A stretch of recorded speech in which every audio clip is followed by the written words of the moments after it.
আসসালামু আলাইকুম। ক্লাস 9 তোমাদের আমি জীববিদ্যা ও অনাক্রম্যতা এই টপিক নিয়ে আলোচনা করছিলাম। তো এই টপিকে আমরা অনেক কিছু জেনেছি। অনাক্রম্যতা কাকে বলে, বিভিন্ন ধরনের ইমিউনোগ্লোবিন সম্পর্কে জেনেছি, অ্যান্টিবডির স্ট্রাকচার জেনেছি।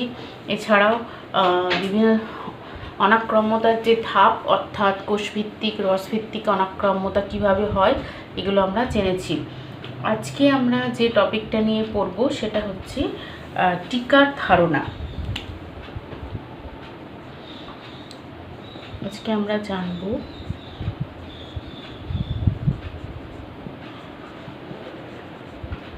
বা কনসেপ্ট অফ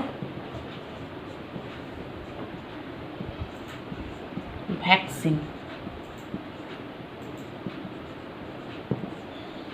তাই টিকার ধারণা বা ভ্যাকসিনের কি ধারণা সেটা জানব।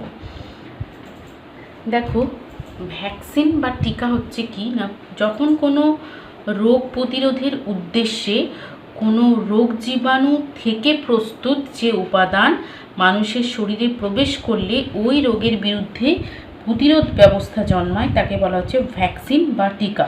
তার মানে কি না, কোনো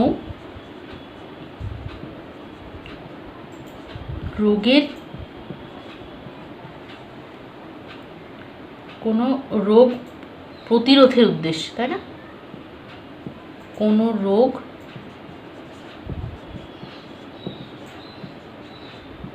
প্রতিরোধের উদ্দেশ্যে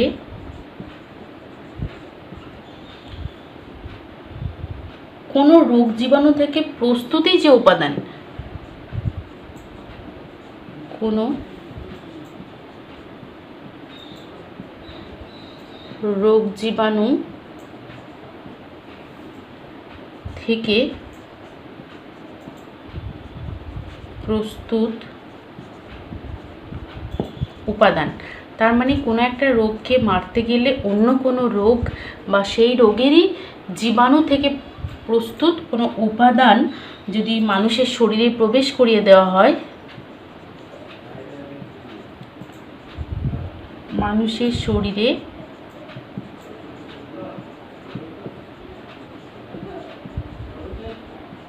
প্রবেশ করলে কি হবে না, ওই রোগের বিরুদ্ধে প্রতিরোধ জন্মাবে। ওই রোগের বিরুদ্ধে যে প্রতিরোধ ব্যবস্থা গড়ে উঠবে তাকে আমরা বলবো, ওই রোগের বিরুদ্ধে যে প্রতিরোধ ব্যবস্থা তাকে আমরা কি বলবো, টিকা বা ভ্যাকসিন। ঠিক আছে, তাহলে দেখো তোমরা একটা জিনিস বুঝতে পারলে যে নির্দিষ্ট কোনো রোগ প্রতিরোধের উদ্দেশ্যে কোনো রোগ জীবাণু থেকে তৈরি বিশেষ কোনো উপাদান যখন মানুষের শরীরে প্রবেশ করছে তখন ওই রোগের বিরুদ্ধে এক ধরনের প্রতিরোধ ব্যবস্থা জন্মাচ্ছে, একে বলা হচ্ছে টিকা বা ভ্যাকসিন। তার মানে কোনো একটা রোগকে মারতে গেলে ওই রোগের জীবাণু বা অন্য কোনো রোগের জীবাণু, তাহলে জীবাণু দিয়েই জীবাণুকে আমরা মারছি। তো এইভাবে যে মানুষের শরীরে যে উপাদানটাকে ঢুকিয়ে দেওয়া হচ্ছে তাকেই বলা হচ্ছে ভ্যাকসিন। এবার এটা হলো টিকা। ভ্যাকসিন বা টিকা কাকে বলে, যদি বলে টিকাকরণ কাকে বলে বা ভ্যাকসিনেশন কি না, অনাক্রম্যতা অর্জনের জন্য দেহের মধ্যে টিকা বা ভ্যাকসিন দেওয়ার যে পদ্ধতি তাকে বলা হচ্ছে ভ্যাকসিনেশন। ভ্যাকসিনেশন কি না, টিকা দেওয়ার যে পদ্ধতি তাকে বলা হচ্ছে, তার মানে পদ্ধতি বা প্রক্রিয়াটাকে বলা হচ্ছে কি ভ্যাকসিনেশন।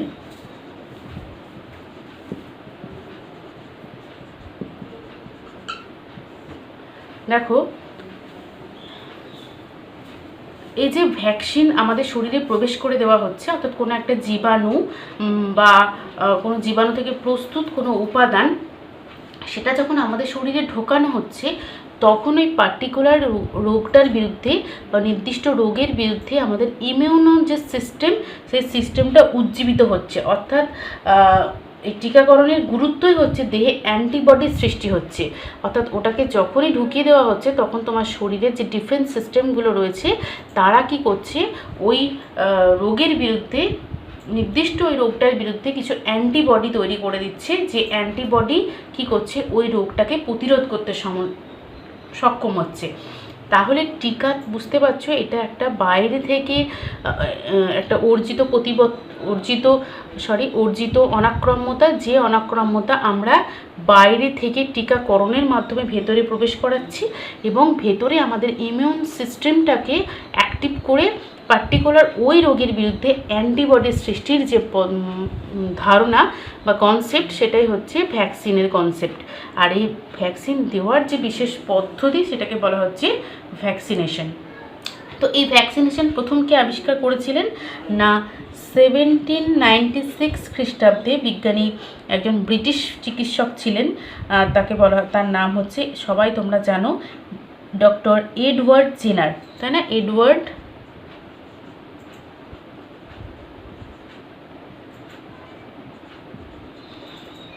জেনার কি করেছিলেন না, প্রথম টিকা আবিষ্কার করেছিলেন। তিনি পার্টিকুলার কোন রোগের টিকা প্রথম আবিষ্কার করতে সক্ষম হয়েছিলেন না, তিনি গুটি বসন্তের টিকা আবিষ্কার করেছিলেন।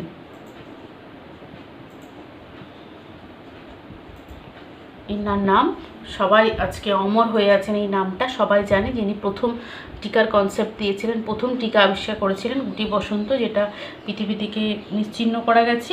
তো এডওয়ার্ড জেনার 1796 খ্রিস্টাব্দে প্রথম গুটি বসন্তের টিকা আবিষ্কার করেছিলেন। তো তার এই টিকা আবিষ্কারের পিছনে কিছু ঐতিহাসিক প্রেক্ষাপট আছে, মানে কিভাবে তিনি আবিষ্কার করলেন।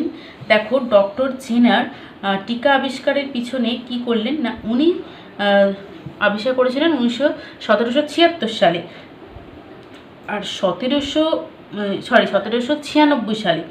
1795 থেকে 96 এই সালটাতে গোটা ইংল্যান্ডে কিন্তু গুটি বসন্ত বা স্মল পক্স, যাই বলে না কেন, ইংল্যান্ডের প্রচুর মানুষ এই রোগে আক্রান্ত হতে লাগলেন। কিসে না, স্মল পক্সে। দেখলেন যে এই 1795 থেকে 96 এই সালটাতে যে সমস্ত মানুষ স্মল পক্সের শিকার হচ্ছে।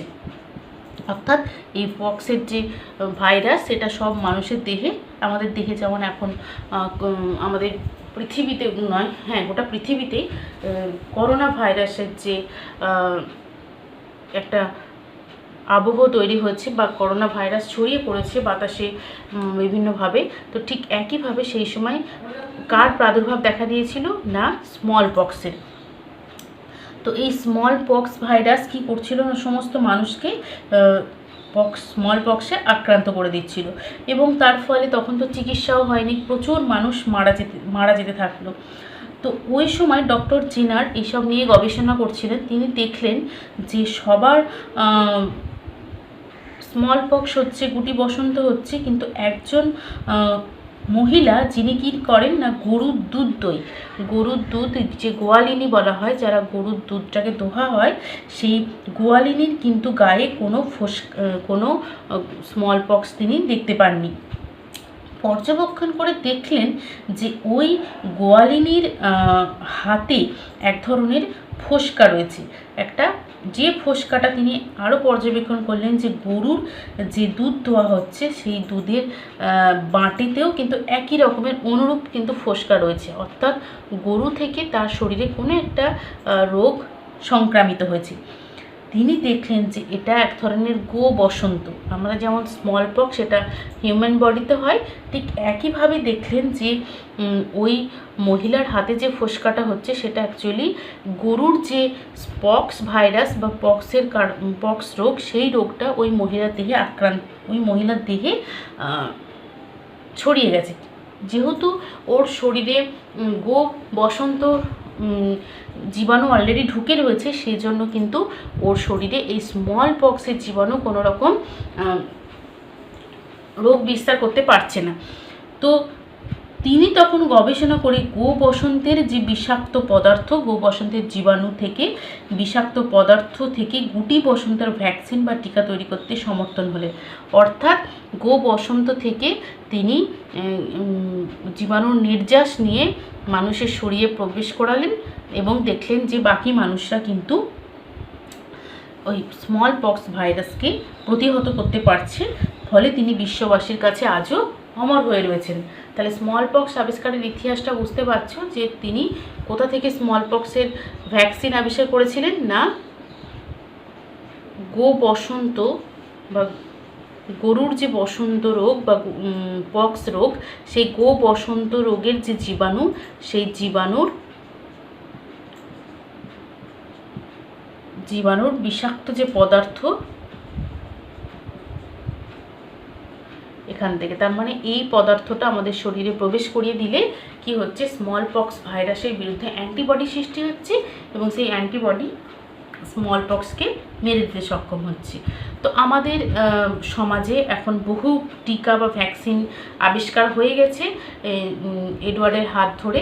তো সেই এডওয়ার্ডের কনসেপ্ট থেকে বিভিন্ন বিজ্ঞানী পরবর্তীকালে বিভিন্ন ধরনের টিকা বা ভ্যাকসিন আবিষ্কার করেছেন। তো এই টিকা বা ভ্যাকসিনগুলো কী ধরনের টিকা ভ্যাকসিন সেগুলো সম্পর্কে কখন কখন এই ডোজগুলো বা এগুলো দেওয়া উচিত সেগুলো তোমাদের অবশ্যই জানা খুবই দরকার।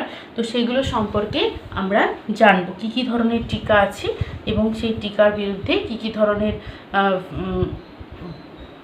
বয়সে এবং কী কী ডোজ নিতে হয়।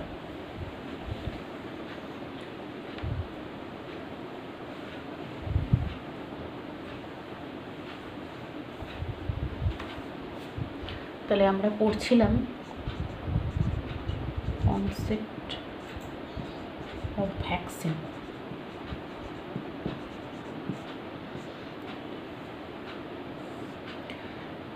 এখানে আমরা কিছু ভ্যাকসিনের নাম জানব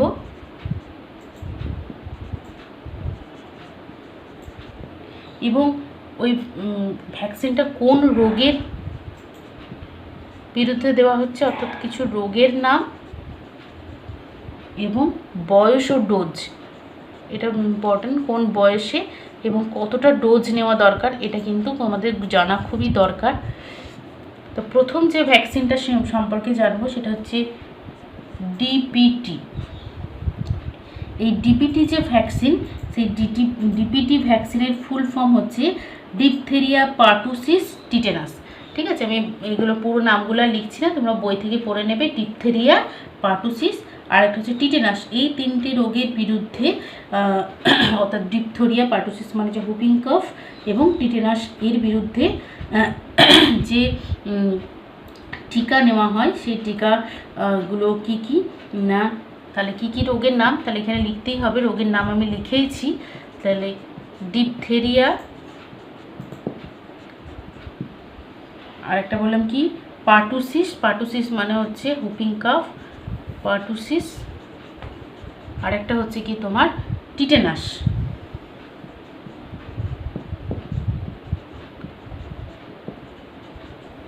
এই তিনটে রোগের বিরুদ্ধে যে বয়সে নেওয়া হয়, 6 সপ্তাহ বয়সে প্রথম ডোজ, 1 থেকে 2 মাস বয়স অন্তর দ্বিতীয় ডোজ, আর 12 থেকে 13 মাস বয়স অন্তর বয়সে কি নেওয়া হয় না, একটা বুস্টার ডোজ নেওয়া হয়। তাহলে প্রথম যেটা শুরু হয় সেটা 6 সপ্তাহ বয়সে,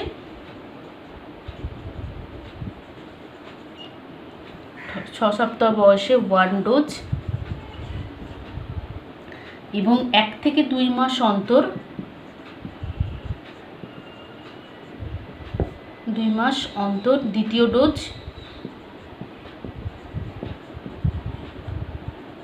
আর যখন 12 থেকে 23 মাস হবে, 12 থেকে 23 মাস তখন নেওয়া হয় একটা বুস্টার ডোজ।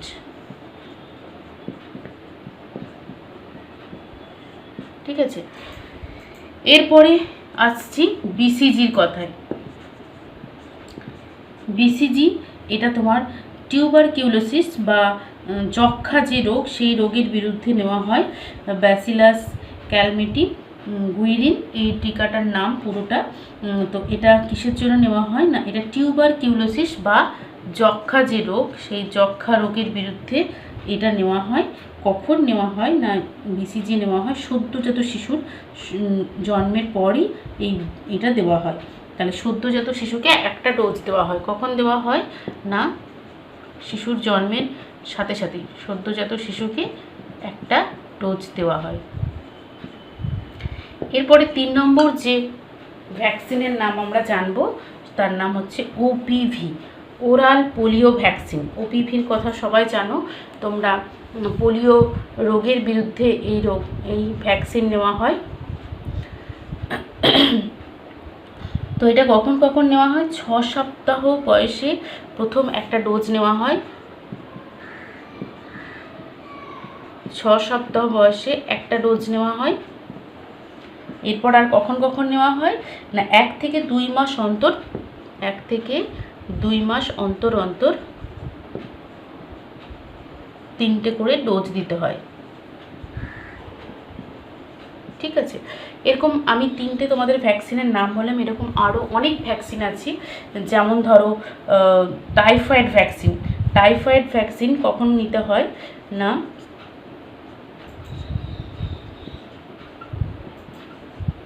টাইফয়েডের ভ্যাকসিন কিসের জন্য নেওয়া হবে, অবশ্যই টাইফয়েড রোগ প্রতিহত করার জন্য। এই টাইফয়েড ভ্যাকসিন কখন নেওয়া হয় না, 3 থেকে 6 বছর বয়সে 2টো ডোজ নিতে হয়। 10 বছর বয়সে একটা বুস্টার ডোজ এবং 16 বছর বয়সে একটা বুস্টার ডোজ। তাহলে প্রথম যেটা নেবে 3 থেকে 6 বছর বয়সে 2টো ডোজ দেবে। এরপরে কখন দেওয়া হয় না,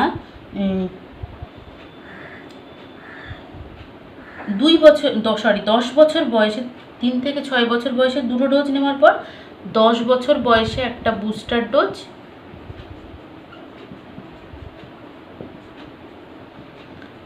এবং যখন 16 বছর বয়স হবে তখন আর একটা বুস্টার ডোজ নেওয়া হয়। ঠিক আছে, এটা হচ্ছে তোমার কি টাইফয়েড রোগের ক্ষেত্রে। এছাড়াও আরও কিছু রোগ আছে, যেমন হচ্ছে ধরো MMR, আমি নামগুলো লিখছি। MMR হচ্ছে তোমার হাম, মাম্পস আর রুবেল্লা, এই 3টে রোগের বিরুদ্ধে নেওয়া হয়। মেজলস, আর একটা হচ্ছে হাম বা কি বলে তোমার মাম্পস, আর একটা হচ্ছে রুবেল্লা, এই 3টে রোগের জন্য একসাথে নেওয়া হয়। তো এটা কখন নিতে হয় না, এটা নিতে হয় তোমার 9 থেকে 12 মাস বয়সে একটা ডোজ নিলেই হয়ে যায়। এছাড়াও রয়েছে কি না হেপাটাইটিস, আমি এখানে নামগুলো লিখছি আর মুখে বলে দিচ্ছি। হেপাটাইটিস বি, এই টিকাটা কখন নেওয়া হয়, হেপাটাইটিস বি রোগের বিরুদ্ধে নেওয়া হয়। সদ্যজাত শিশুকে দেওয়া হয় একটা ডোজ, তারপরে 1 থেকে 2 মাস অন্তর 2টো ডোজ দেওয়া হয়। এছাড়াও আছে কি না নিউমোকক্কাল ভ্যাকসিন, নিউমোনিয়া রোগের বিরুদ্ধে আছে নিউমোকক্কাল ভ্যাকসিন।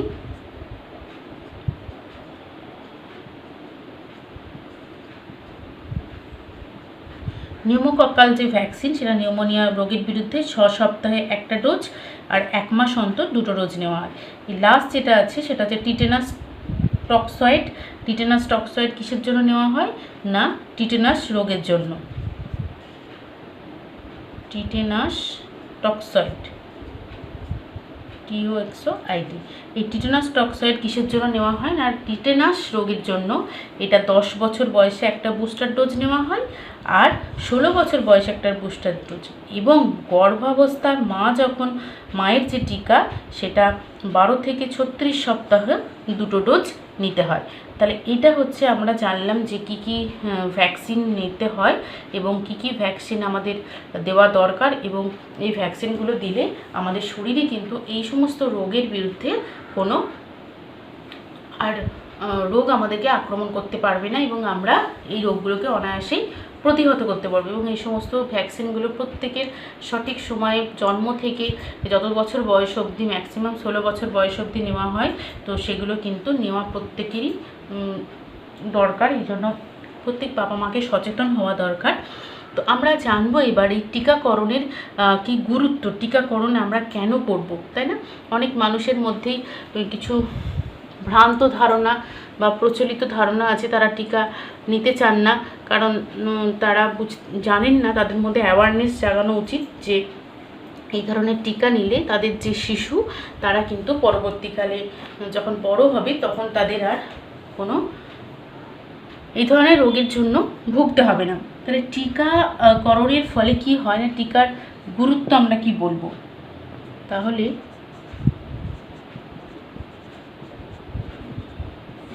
টিকার গুরুত্ব কি না, টিকাকরণের ফলে অ্যাকচুয়ালি আমাদের দেহে কি তৈরি করা হয় না, টিকার ফলে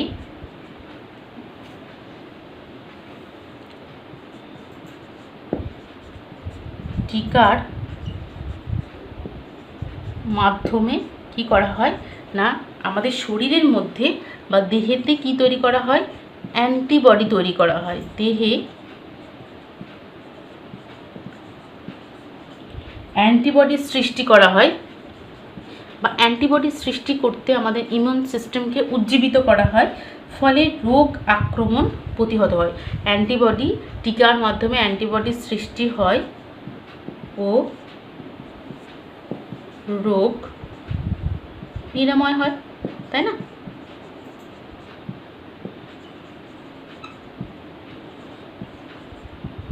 তো ওই পার্টিকুলার ওই টিকার আমাদের শরীরে প্রবেশ করিয়ে ওই নির্দিষ্ট রোগের বিরুদ্ধে অ্যান্টিবডি দেহ তৈরি করে নেয় এবং ওই রোগটাকে প্রতিহত করে দেয়, বা ওই রোগের জীবাণুটাকে কি করে না, মেরে দেয়। এছাড়াও কি হয়, টিকার মাধ্যমে ভ্যাকসিন দেহে প্রবিষ্ট হয় এবং ভাইরাস ব্যাকটেরিয়ার প্রজনন ক্ষমতাকে হ্রাস করে। তাহলে টিকা আমাদের শরীরে, ভ্যাকসিন আমাদের শরীরে বা টিকার মাধ্যমে দেহে যে ভ্যাকসিন ভেতরে প্রবেশ করে সেটা কি করে না, শরীরে ধরো তোমার ভাইরাস আক্রমণ হয়েছে কি ব্যাকটেরিয়া আক্রমণ হয়েছে, সেই ভাইরাস ও ব্যাকটেরিয়া, এটা ধরো তোমার শরীরে একটা ঢুকলো, এদের কাজই আমরা জেনেছি যে এরা প্রচুর পরিমাণে গিয়ে বংশবৃদ্ধি করে, তাই না? একা তো রোগটা সৃষ্টি করতে পারবে না, কারণ আমাদের দেহে যে ডিফেন্স সিস্টেম আছে তারা কি করে, এই রোগটাকে প্রতিহত করতে সহায়তা করে। কিন্তু ভাইরাস ও ব্যাকটেরিয়া এরা ভেতরে ঢুকে প্রজনন ক্ষমতাকে হ্রাস করে দেয় কে, টিকা। তাহলে ভাইরাস ব্যাকটেরিয়ার যদি প্রজনন ক্ষমতা কমে যায়, অর্থাৎ বংশবৃদ্ধি যদি কমে যায়, তাহলে কি হবে না, আমাদের শরীরে ওরা আর রোগ সৃষ্টি করতে পারবে না। আর টিকার আর একটা গুরুত্ব হিসেবে আমরা বলতে পারি, টিকাকরণের মাধ্যমে দেহে যে কৃত্রিম অনাক্রম্যতা সৃষ্টি করা হয়, দেহের মধ্যে কি তৈরি করা হয় না, কৃত্রিম অনাক্রম্যতা সৃষ্টি করা হয়, তাই না? আমরা এর আগে যে আমাদের শরীরের বিভিন্ন রকমের ডিফেন্সগুলো সম্পর্কে জেনেছি, যে শরীর কীভাবে রোগকে প্রতিহত করে, কোষভিত্তিক, রসভিত্তিক বিভিন্ন মাধ্যমে আমাদের যে লিম্ফোসাইট সেলগুলো আছে, আমাদের যে শ্বেত রক্তকণিকা আছে, সে তারা কী করে, রোগ জীবাণুকে মেরে ফেলে। কিন্তু এইভাবে টিকা বা ভ্যাকসিন দেওয়ার মাধ্যমে কি করা হয় না, আমাদের শরীরে এক ধরনের কৃত্রিম অনাক্রম্যতা আমরা বাইরে থেকে সৃষ্টি করি, যে অনাক্রম্যতা ওই পার্টিকুলার রোগটার বিরুদ্ধে অ্যান্টিবডি সৃষ্টি করে তাকে মেরে দিতে সক্ষম হয়। তো এবার আমরা কিছু রোগ সম্পর্কে জানবো, মানবদেহের সৃষ্টিকারী কিছু জীবাণু যারা আমাদের শরীরে রোগ তৈরি করে।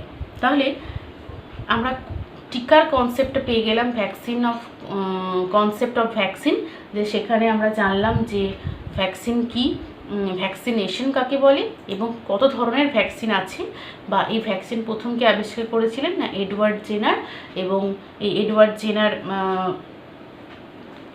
ইনি যে পদ্ধতিতে ভ্যাকসিন আবিষ্কার করেছিলেন, পরবর্তীকালে বিজ্ঞানীরা ওই একই কনসেপ্টে ভ্যাকসিন তৈরি করে আমাদের শরীরে আগে থেকে একটা ডিফেন্স সিস্টেম তৈরি করে দেওয়া হয় কৃত্রিমভাবে, তো যার জন্য রোগগুলো প্রতিহত করতে পারি।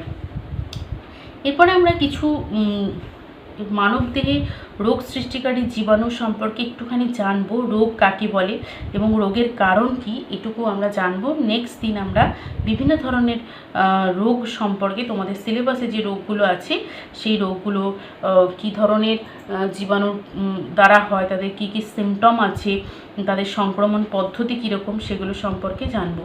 তার মানে এখন আমরা যেটা সম্পর্কে একটু জানবো, সেটা জানবো কী সম্পর্কে না মানবদেহে রোগ সৃষ্টিকারী জীবাণু বা প্যাথোজেন সম্পর্কে।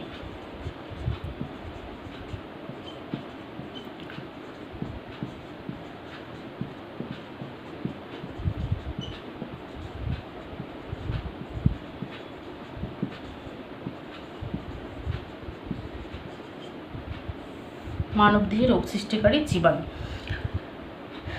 দেখো, প্রথমে আমরা রোগ কাকে বলবো, রোগ বা ডিজিজ এটা কাকে বলবো না দেহের গঠনগত ও কার্যগত যে অস্বাভাবিকতা, একটা স্বাভাবিক মানুষ স্বাভাবিক অবস্থা থেকে তার যদি কোনো রকম পরিবর্তন হয়, অর্থাৎ সেটা গঠনগত এবং কার্যগত অস্বাভাবিকতা যা কিছু চিহ্ন বা লক্ষণ দ্বারা প্রকাশিত হয়, তাকেই আমরা রোগ বলতে পারি। তাহলে রোগ কিভাবে বহিঃপ্রকাশ হয় না দেহের গঠনগত ও কার্যগত অস্বাভাবিকতা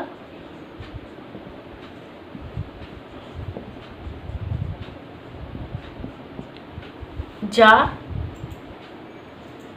কিছু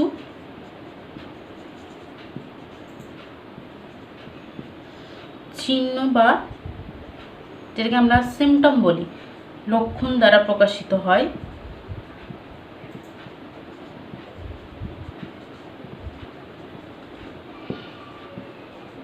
তাকে আমরা রোগ বলি, তাই না? তাকে রোগ বলা হয়। তাহলে দেখো, রোগের সঠিক যদি ডেফিনেশন আমরা বলি, দেহের গঠনগত কার্যগত অস্বাভাবিকতা যা কিছু চিহ্ন বা লক্ষণ দ্বারা প্রকাশিত হয়, তাকেই বলা হচ্ছে রোগ। এই রোগের কারণ কি, রোগ কেন হয়? দেখো, রোগ বিভিন্ন কারণে সৃষ্টি হতে পারে। এক নম্বর হচ্ছে, ধরো দেহে যদি কোনো রোগ জীবাণু প্রবেশ করে, যেমন ধরো কলেরা, টাইফয়েড, পক্স, মিজলস, এই ধরনের যদি কোনো জীবাণু আমাদের শরীরে প্রবেশ করে, তার থেকে রোগ হতে পারে। এছাড়াও আরও একটা রোগের বিরাট কারণ, সেটা হচ্ছে পুষ্টিগত উপাদানের অভাব, অর্থাৎ আমাদের যে খাদ্য আমরা খাই, সেখানে যদি খাদ্য উপাদান সঠিক মাত্রায় যদি আমাদের খাদ্য তালিকায় না থাকে, ভিটামিন, খনিজ লবণ, প্রোটিন, এদের যদি অভাব ঘটে, তাহলে কিন্তু আমাদের শরীরে রোগ লক্ষণ প্রকাশ পায়। এছাড়াও দেহের বিভিন্ন যে রাসায়নিক পদার্থের তারতম্য, আমাদের শরীরে যে সমস্ত কেমিক্যালগুলো রয়েছে, যেমন ধরো ইউরিয়া, ইউরিক অ্যাসিড, হরমোন, এইসবের যদি পরিমাণ কোনো কারণে বেড়ে যায় বা কমে যায়, অর্থাৎ ইমব্যালেন্স যদি তৈরি হয়, তাহলেও কিন্তু আমাদের শরীরে রোগ সৃষ্টি হতে পারে। এছাড়াও বিভিন্ন অ্যালার্জিজনিত কারণে রোগ সৃষ্টি হতে পারে, যেমন ধরো বিভিন্ন যে পার্টিকেলসগুলো রয়েছে, যেমন ধূলিকণা, বিভিন্ন ফুলের রেণু, যেগুলো যে সমস্ত যারা অ্যালার্জেন, অর্থাৎ অ্যালার্জি সৃষ্টিকারী পদার্থ, এরাও যদি আমাদের শরীরে ঢোকে, তাহলে কিন্তু আমরা রোগ দ্বারা আক্রমণ হব। এছাড়াও যান্ত্রিক কিছু কারণে রোগ হতে পারে, এগুলো তো প্রাকৃতিক কারণ বা নর্মাল কারণ, যেমন ধরো তোমার কোনো হাত পা ভেঙে গেল, কোনো জায়গায় ক্ষত সৃষ্টি হলো, ঠিক আছে, এই সমস্ত কারণে বা অ্যাক্সিডেন্টালি কোনো কারণে শরীরে রোগ সৃষ্টি হতে পারে। এছাড়াও কিছু ভৌত এজেন্ট সেগুলোর সাহায্যে রোগ হতে পারে, যেমন ধরো রেডিয়েশন, এক্স-রে, বিভিন্ন তড়িৎ শক্তি, এগুলোর কারণেও কিন্তু শরীরে রোগ হতে পারে। তাহলে রোগ সৃষ্টিকারী জীবাণু, এই টপিক থেকে আমরা রোগ সম্পর্কে জানলাম এবং রোগের বিভিন্ন কজ বা কারণ সম্পর্কে জানলাম। তাহলে নেক্সট ভিডিওতে আমরা বিভিন্ন রোগ নিয়ে আলোচনা করব।